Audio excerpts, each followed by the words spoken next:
సుమన్ టీవీలో మీ personal and business promotions కోసం కింది నెంబర్కి కాంటాక్ట్ చేయండి.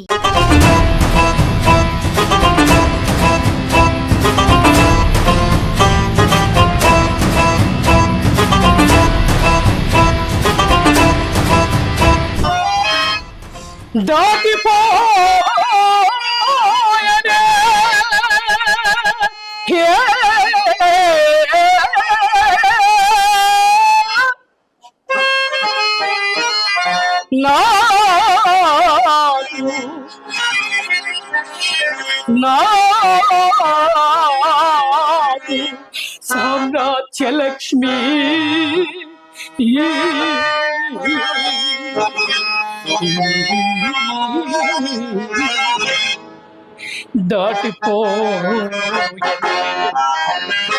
దాటిపోయని నా పుణ్యలక్ష్మి దాటిపోయినది. నా భాగ్యరేఖ నన్ను వేడిపోయినది. ఏడి నా సుతుడు, ఏది నా భార్య? నేనిప్పుడే కాకినా కాదు కాదు, సర్వజనులు ఏకాకులే. అన్నదమ్ములను ఆలు బిడ్డలును కన్న తల్లిదండ్రులు స్నేహితులు బంధువులు వెంట వచ్చునది అదే యశస్సు, అదే సత్యము.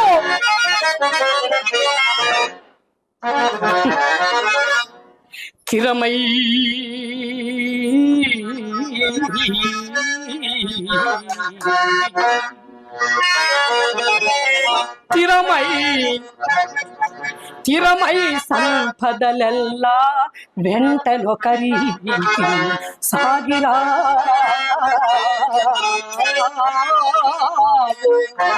స్థిరమై సంపదలెల్ల వెంటనొకరి సాగిరా.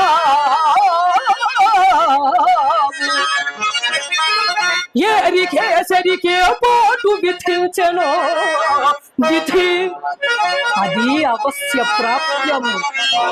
దానినెవ్వరు తప్పించెదరు.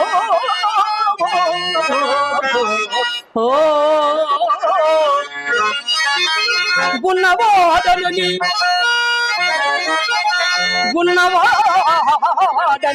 గర్వం దానికి కాదు. ఇంకరుడే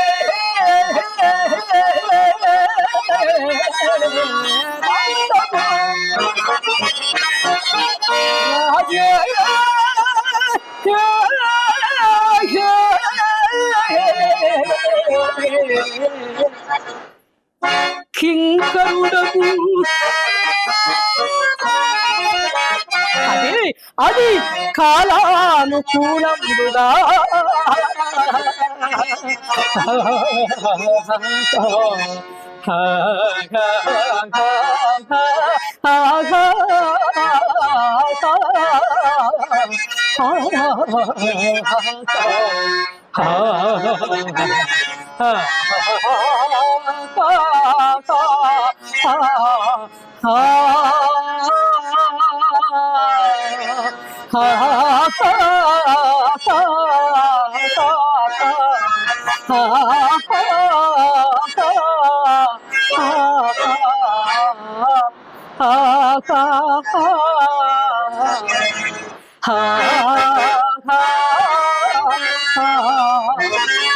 ఈ ప్రాణులకుంది యోగమగుతో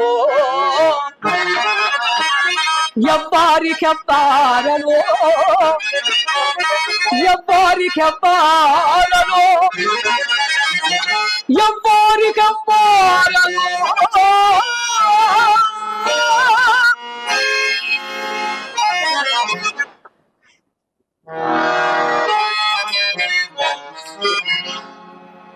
ఇలా పైన జీవించి ఫలమేమిటో భార్యాపుత్రుల వీడి బ్రతుకెందుకు ఈ బ్రతుకెందుకు పైన జీవించి ఫలమేమిటో భార్యాపుత్రుల వీడి బ్రతుకెందుకు ఈ బ్రతుకెందుకు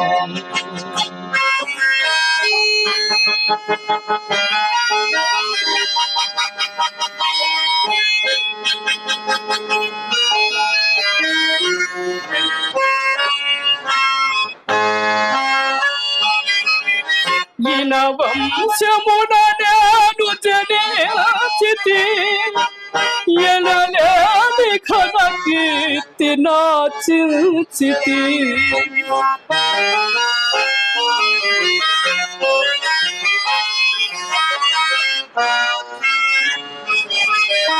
ఈయన వంశమున నేను జనించితి ఎనలేని ఘన కీర్తి నార్జించితి ఆర్జించి ఫలమేమి జగమందున ఈ జగమందున ఆర్జించి ఫలమేమి జగమందున ఈ జగమందున ఇలా పైన జీవించి ఫలమేమిటో భార్యాపుత్రుల వీడి బ్రతుకెందుకు ఈ బ్రతుకెందుకు ఆ విధి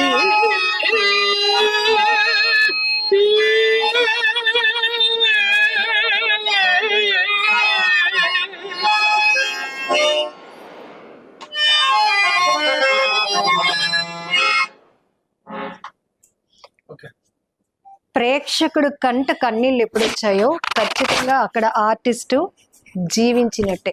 ఇందులో నెక్స్ట్ లెవెల్ ఇంకా తిరిగే లేదు. మంగాదేవి గారు సత్య హరిశ్చంద్రుడి యొక్క జీవిత చరిత్రలు ప్రధాన ఘట్టం కోసం ఒక పద్యం అందుకుంటే అందులో ఎంతో మీనింగ్. నిజానికి జనరేషన్స్ మారొచ్చు, ఆర్టిస్టులు మారొచ్చు, వాళ్ళు చెప్పే విధానంలో కూడా మార్పు రావచ్చు, కానీ టైం దానికి ఎప్పుడు మార్పు ఉండదు. అది చెప్పే కొన్ని గుణపాఠాల్లో కూడా మార్పు ఉండదు. మనకు తెలుసు అందరూ ఉన్న ఒక్కసారిగా మనం ఒంటరి అయిపోయినప్పుడు మన మనసుతో మనకి జరిగే సంఘర్షణే ఈ పద్యం అని అనుకుంటున్నాను. అంతేనమ్మా? కరెక్ట్ చెప్పానా?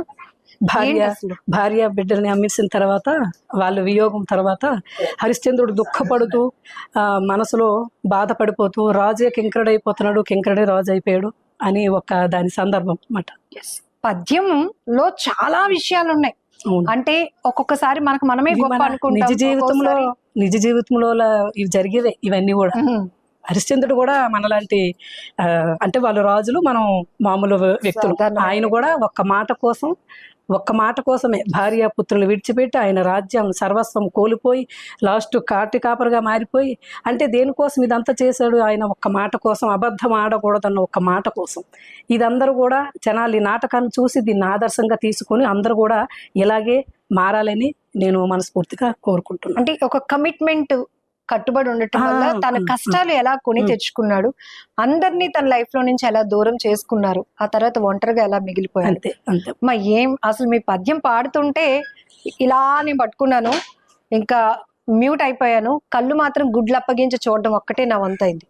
ఇది అంత దూరాన స్టేజ్ మీద వాళ్ళు పెర్ఫార్మెన్స్ ఇచ్చినప్పుడు మనకి అంత ఎక్స్ప్రెషన్స్ రాకపోవచ్చు, కానీ ఆ గొంతు ద్వారా పలికించే ఆ రాగాలు, ఆ అప్ అండ్ డౌన్స్, ఆ బాధ, ఆ సంతోషం, ఇలా రకరకాల ఎక్స్ప్రెషన్స్ అనేవి గొంతులో పలికించాలన్నా, పురుష పాత్రలు వేయాలన్నా మన మంగాదేవి గారే. ఇంకా అందులో తిరిగే లేదు. మరొకసారి అమ్మను కలవటానికి వాళ్ళు ఊరొచ్చాం.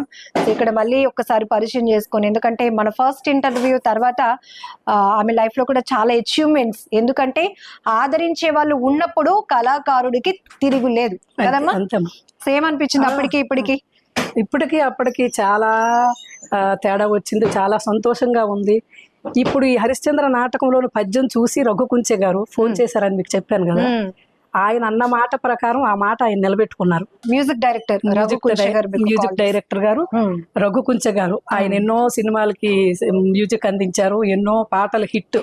ఆయన ఆయన నాకు అవకాశం ఇవ్వడం అన్నది నిజంగా నా అదృష్టంగా భావిస్తున్నాను. ఫోన్ చేసి ఇలా పాడాలమ్మా, మీకు ఆ రోజు చెప్పాను కదా ఒక మాట, మీతో పాట పాడిస్తాను అని, ఈసారి ఇప్పుడు మీకు ఆ అవకాశం వచ్చింది పాడతారా అని అడిగారు. అయ్యో పాడడం, మీరు పిలవడమే ఎంతో అదృష్టం సార్ అని, తప్పనిసరిగా వస్తానంటే వెళ్ళాను. పాట పాడించుకున్నారు. చాలా బాగా వచ్చింది ఆ పాటని. ఆయన చాలా సార్లు మళ్ళీ ఫోన్ చేసి పాట రికార్డింగ్ అయిపోయిన తర్వాత, అంతా క్లియర్ అయిపోయిన తర్వాత ఫోన్ చేసి, మీదే ఫస్ట్ పాట నేను అదే జనాల్లోకి పెడుతున్నాము, నేను ఫస్ట్ రిలీజ్ చేస్తాం మీ పాటే. ఏంటమ్మా పాట ఏంటి అసలు? పద్యాల్లో విన్న నోట పాట? అది అంటే మన పల్లెటూరులో పాడతారు కదా, ఏడ్చుకుంటూ, అంటే చనిపోయేటప్పుడు ఓరి నాయనో ఓ అమ్మో అని అన్నట్టు ఆ టైప్ లోనే వస్తుంది. చాలా చాలా చాలా సంతోషపడిపోయారు. చాలా బాగా సక్సెస్ అయింది ఆయన చెప్పారు. అది త్వరలో రిలీజ్ అవుతుందమ్మా, అది త్వరలో ఈ మధ్య రిలీజ్ అవుతుందని చెప్పారు. అలాగే మిస్టర్ సోల్జర్స్ అని అందులో కూడా నేను యాక్ట్ చేశాను. ఎందుకంటే వాళ్ళు పెట్టారు పౌరాణిక నాటకాల గురించి తెలియాలి జనాలకని, నా క్యారెక్టర్ ఇప్పుడు హరిశ్చంద్ర క్యారెక్టర్ వేసి ఈ పద్యం పాడి దాని తాలూకు విలువను తెలియజేయడానికి అందులో క్యారెక్టర్ నాకు ఇచ్చారు ఆ సినిమాలో. సో అయితే చిన్న చిన్న ప్రోగ్రామ్స్ నుంచి బిగ్ స్క్రీన్ కి వెళ్ళాను. అది కూడా త్వరలో రిలీజ్ అవుతుంది అన్నారు వాళ్ళు కూడా. అది కూడా చాలా పాట రికార్డింగ్ అప్పుడు మీరు డబ్బింగ్ స్టూడియోకి వెళ్ళినప్పుడు అదంతా మీకు కొత్తదనం కదా? స్టూడియోకి వెళ్ళాను, పాడాను. అంటే ఇంతకు ముందు నాకు కొంచెం, అంటే మేము సత్యహరిశ్చంద్ర సినిమా తీసేటప్పుడు ఆ డబ్బింగ్ చెప్పడం అన్ని నాకు కొంచెం అనుభవం ఉంది కాబట్టి ఏం టెన్షన్ ఫీల్ అవ్వలే. వెళ్ళాను. వెంటనే ఆయన అస్సలు షాక్ అయిపోయారు. అమ్మా ఏంటి మీరు అసలు మా నిత్యం పాడే ఆర్టిస్టుల లాగా సినిమా పాట పాడేశారు, మీరు ఎంత సింపుల్ గా పాడేశారు, టేకులే 1-2 టేకులు అంతే, ఇలా చెప్పగానే మీరు అలా పాడేస్తున్నారు. ఆయన అయితే ఆశ్చర్యం అయిపోయారు. సార్ పోన్లండి, మీకు అది నచ్చింది అదే చాలు, అంత అది బాగా వచ్చింది అదే చాలు అని నేను అనుకున్నాను. అదే ఒక మగ పురుష పాత్రలో అలా ఒదిగిపోవడమే కాదు, గొంతు, ఎక్స్ప్రెషన్స్, అంటే ఇప్పుడు కొన్ని సీన్స్ చేయాలి అంటే అప్పటికప్పుడు కన్నీళ్ళు రావాలంటే చాలా కష్టం. కానీ ఇప్పుడు పద్యంలో మీ కన్నీళ్ళు చూసి నాకు కన్నీళ్ళు వచ్చేసాయి. అది ఆ పాత్రలో ఇన్వాల్వ్ అయితే అలాగే వచ్చేస్తుంది. అది అలాగా సీన్ లో అంత ఇన్వాల్వ్ అయితే, మాకు 30 సంవత్సరాలుగా అనుభవం కాబట్టి దీంట్లో ఆ పాత్రలోకి అలా వెళ్ళిపోతాం అంతే. అది ఆ డైలాగు ఆ మూమెంట్ వచ్చేసరికి అందులో మళ్ళీ లీనం అయిపోతాం. అలాగైతేనే చేస్తేనే కదా అది బాగా పండుతుంది, బాగా వస్తుంది. మీరు ఆ క్యారెక్టర్ లోకి వెళ్ళటం వల్ల అక్కడ జరిగిన సిచ్యువేషన్ మాకు తెలియదు కానీ మీరు చూపించాలి కదా. ఇప్పుడు మీరు, నేను మీకు చెప్పలేదు ముందు, మీరే అర్థం చేసుకుని చెప్పేసాను. బాగా చెప్పాను, బాగా చెప్పారు మీరు, మీకు కూడా అర్థమైపోయింది. అర్థమైంది. సో ఎంత మీనింగ్, అందుకే అంటారు నాటకాలకు లేకపోతే పౌరాణికాలకు ఇవన్నిటికీ మన జీవితానికి కనెక్ట్ అయి ఉంటాయి. అందుకే ఒకప్పుడు సాయంత్రం అయితే చాలు ఇలాంటి ప్రోగ్రామ్స్ ఇచ్చే వాళ్ళు ఉంటే వాళ్ళని చిన్న స్టేజ్ లో ఎక్కించి అక్కడ వాళ్ళతో పద్యాలు పాడించుకోవడమో నాటకాలు వేయించుకోవడమో, ఎందుకంటే మనకు మనం రీకలెక్ట్ చేసుకోవడంతో పాటు మన జీవితంలో మనం చేసే మిస్టేక్స్ ని కరెక్ట్ చేసుకోవడానికి కూడా మీరు పెద్ద లెసన్స్ మాకు. అసలు ఈ పద్యాలు ఇవన్నీ కూడా చాలా హ్యాపీ అనిపించిందమ్మా మళ్ళీ మిమ్మల్ని వచ్చి మీ ఊరు వచ్చి కలవటం. సో అమెరికాది బాగా ఎంజాయ్ చేశారా? అమెరికాది బాగా ఎంజాయ్ చేసాము. న్యూ జెర్సీలో ఇచ్చాము, మళ్ళీ అట్లాంటాలో ఇచ్చాము, ఇంకా అక్కడే దగ్గరలోని షిరిడి సాయిబాబా ఆలయంలో ఇచ్చాము. చాలా బాగా రెస్పాన్స్ వచ్చింది. అందరూ కూడా, వాళ్ళు కూడా అలాగే చాలా బాగా, మీరు లేడీ అయ్యి ఇలా ఏంటమ్మా చాలా బాగుందని అక్కడ మన తెలుగు వాళ్ళందరూ షాక్ అయిపోయారు. ఎడ్ల గోపాలరావు గారు ఆయన పద్యాలు ఆయన నాతో నక్షత్రకి వేశారు, తర్వాత ఆయన కృష్ణుడు వేశారు, సో కురుటి సత్యనారాయణ గారు అర్జునుడు వేశారు, ఆయన కాటిసీని వేశారు. అలాగే ఇలా ప్రతి ఒక్కరు మా ప్రతిభల్లో అక్కడ మేమేమేమో చేయగలగో చేసాము. అందరికి మంచి పేరు వచ్చింది. ఫుడ్ కి వాటికి ఇబ్బంది పడ్డారా? ఎక్కడైనా కొంచెం కొత్తగా అనిపించిందా? ఎప్పుడు చూడలేని ఏమైనా చూసారా?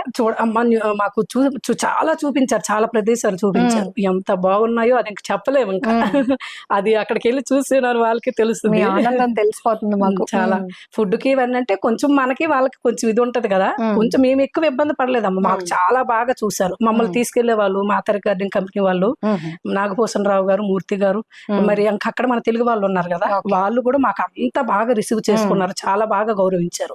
నిజంగా వాళ్ళందరికీ, నాట్స్ వారికి, చౌదరి గారికి, వాళ్ళందరికీ కూడా మరొక్కసారి మీ సుమన్ టీవీ తరపున వారికి హృదయపూర్వక నమస్కారాలు తెలియజేస్తున్నాను. ఇంత మంచి అవకాశం మళ్ళీ నాకు కల్పించారు రెండోసారి. ఇది నేను ఎప్పుడు జీవితంలో మర్చిపోలేను. మీకున్న టాలెంట్ అది. మీలాంటి టాలెంట్ ఆర్టిస్టులు మేము చూపించకపోతే మేమేదో వెలితి ఫీల్ అవ్వాల్సిన పరిస్థితి. నిజంగా నా కోసం మీరు మళ్ళీ రావడం ఎంత కష్టపడి, నిజంగా థ్యాంక్ యూ మీకు సో మాత్రం- మచ్. ఎందుకంటే నన్ను ఎంతో మంది అడిగేవాళ్ళు, ఎవరు అసలు ఆ మంగాదేవి గారు, ఆమె ఒక మహిళ అయి ఉండి ఆమె పద్యాలు ఏంటి, ఆమె గొంతు ఏంటి, ఆమె ఎనర్జీ ఏంటి, అసలు అంతంత పద్యాలు ఎలా పాడగలుగుతున్నారు, ఎంతమందో నన్ను అడిగారు. కానీ ఆ ఇంటర్వ్యూ తర్వాత కూడా మీరు చాలా బిజీ అవడం అయ్యో, ఫస్ట్ నాకు అయ్యో. చాలా హ్యాపీ అనిపించింది. Thank you. నిజంగా నిజంగా అమ్మ, మరొకసారి సుమన్ టీవీ యాజమాన్యానికి, సిబ్బందికి, అందరికీ కూడా నా యొక్క హృదయపూర్వక ధన్యవాదాలు, కృతజ్ఞతలు, నమస్కారాలు తెలియజేసుకుంటూ మీ దగ్గర సెలవు తీసుకున్నాం.